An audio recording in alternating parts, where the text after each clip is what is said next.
He joins us now. G'day, Dave. Good morning, Stephen. And I can tell you, I was down in Tuggeranong at the electorate office, and certainly any potential plans I might have had to go up to the parliamentary office were probably put off yesterday.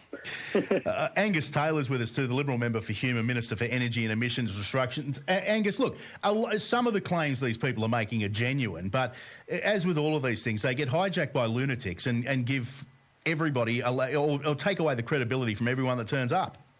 Oh, look, Stephen, as you said, I understand the frustrations of some of the truckies. I've got lots in my electorate. It's an electorate full of truckies, including my neighbour where I'm sitting right now is a truckie. And they've had good reason to have frustration about border controls and ability to move around Australia. It's been extremely difficult for them. Hard decisions have been made throughout this. And there's sensible, as you rightly said in your list of their demands, there's some sensible things that they're suggesting there. But unfortunately, some of those other demands just go to undermine the credibility of the overall package they're asking for. But look, I do understand the frustration. I think we all do. And the important thing now is we get through this recovery. We get out of Omicron. The signs are good that we're on the downward slope now. Hard decisions have had to be made all along, and we work our way back towards a much more normal type of existence in Australia. Dave, I know that we're in election season, so you're going to want to take every pot shot at the federal government you can, but a lot of the claims and a lot of the demands of these people are actually the responsibilities of state and territory governments.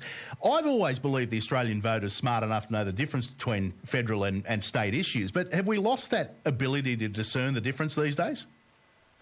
Look, it's a fair call, Stephen, and I think we've got to be really careful though, because whilst there may appear to have been some reasonable concerns, so many of the issues that are raised are quite dangerous and misinformed, and we've actually got a really important role as whether you're federal or state parliamentarians in terms of not giving credence to those claims that aren't. I mean, and here's a classic thing.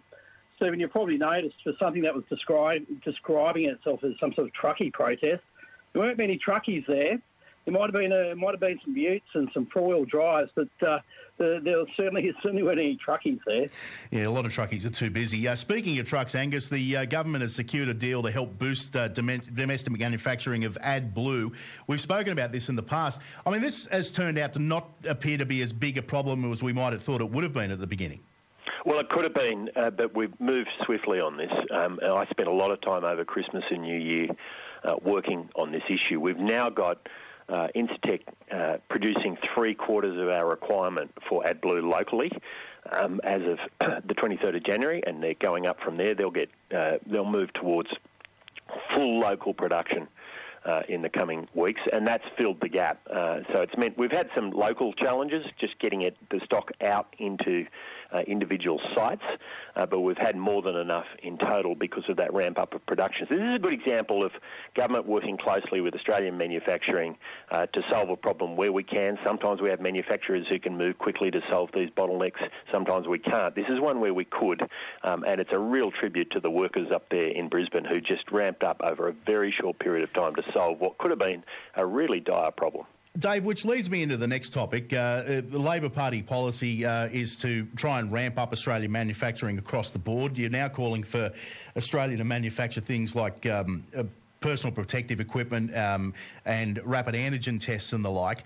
That's all well and good when you say it quickly, but the capacity is not going to be available or not going to be existent by the time we need a lot of these things. Why weren't you calling for this 2 years ago?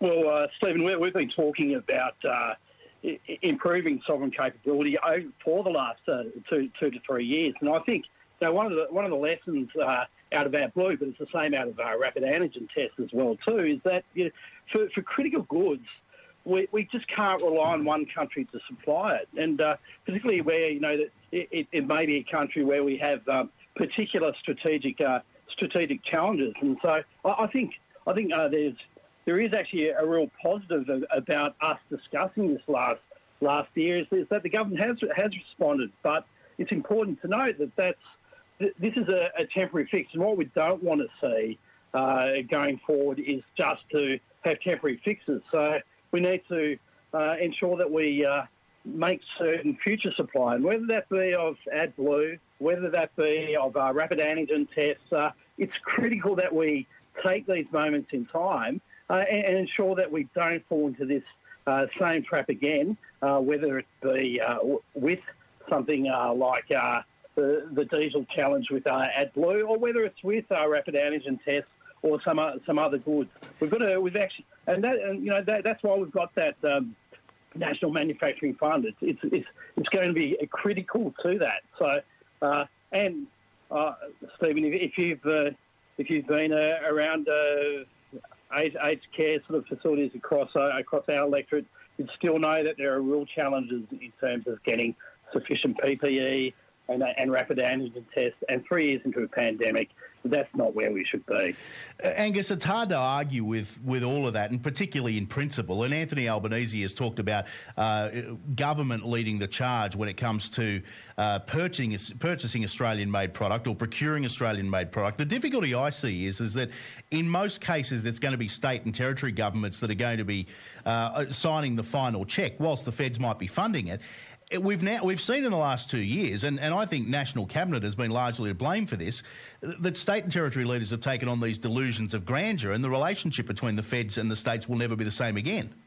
Well, the Federation's been stretched, there's no doubt about it, and that's the nature of a pandemic. It's always going to stretch the relationships between the different levels of government. But coming back to a couple of points that were just made, Stephen, I mean, what's been missed here is we've committed $1.5 billion of real money to real initiatives in the modern manufacturing strategy, which includes a very strong focus on strengthening our sovereign capability. We've been working hard and making serious, significant investments in securing our fuel supplies, for instance, securing up 2 refineries through to 2030 and making sure that we have those fuel supplies when we need them. And now AdBlue is part of the broader focus on fuel security. So, these are the things we have been doing. You have to have the capability. It can't come from nowhere. A political announcement doesn't build capability. It takes time. And that's what this modern manufacturing strategy has been about. It's in my remit, and we are continually looking at how we can strengthen that sovereign capability, which is crucial for Australia. Dave, I've got to take my hat off to the Labor Party. You've changed your view on this Kurri Kurri gas production policy, but that's going to upset your mates in the Greens, isn't it? Whether it does or not isn't my concern. I think it's actually just a sensible and pragmatic approach, and I think certainly we've been saying for some time that there's a place for gas, and particularly in that peaking capacity place, but and over the next decade, and as we see changes right across sort of power supply, but there's an opportunity to be able to transform something like Kurri Kurri into 100% hydrogen, and we've seen the investments that Twiggy Forrest is willing to put into Port Canberra, and I think we can see that this shouldn't be ideological. This should be a pragmatic approach, and this is a way where we can actually ensure that we have power supply, but we can also ensure that we do move to 100% net. Move away from fossil fuels of reliance as quickly as possible, and this is something that we're seeing industry get behind. Angus, you'd support the bipartisan approach that has been announced?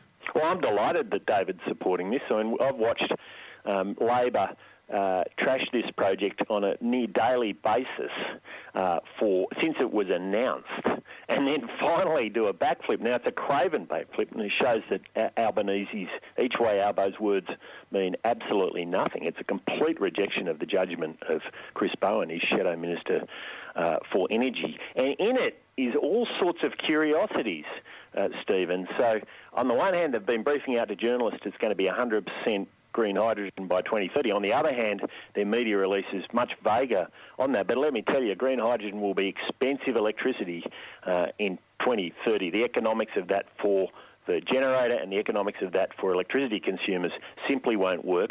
This is a political fix from Labor, not a practical fix. The grid can't be fixed through announcements. It has to be done through real projects, and that's what we're focused on. On that note, Dave Smith, Labor member for Bean, thanks for your time.